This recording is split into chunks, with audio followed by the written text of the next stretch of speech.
Depuis quelques jours, Mélissa a subi un terrible viol dans un si grand soleil. En effet, alors qu'elle a accepté un job de modèle photo, James lui a proposé de tourner une vidéo pornographique. Mais cela ne s'est pas passé comme prévu.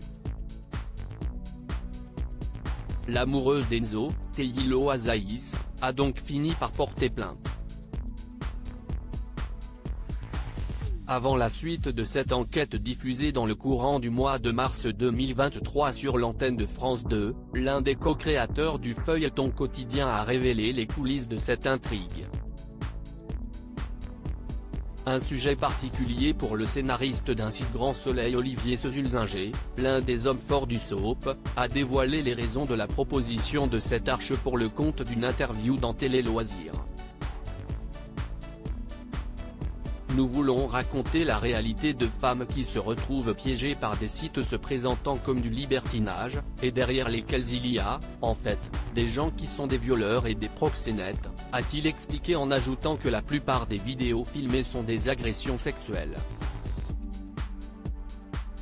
De plus, l'un des créateurs du feuilleton Plus belle la vie en 2004 a souligné que ce drame était inspiré de faits bien établis.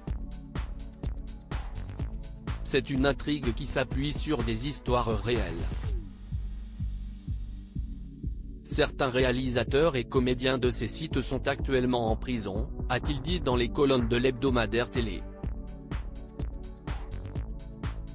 Dans les prochains jours, Mélissa risque bien de ne pas trouver réparation, car une bagarre pourrait éclater entre Manu, Moïse Santamaria, et l'hébergeur de la vidéo, Régis Tresson. Une thématique rarissime sur France 2 ? Le scénariste du soap de France 2 a souligné que l'agression de Mélissa, Hermine Granville, faisait partie d'une thématique tenant à cœur à toute la production de la série. Ce n'est pas la première fois qu'on l'aborde. Nous l'avions notamment fait à travers le personnage de Mo.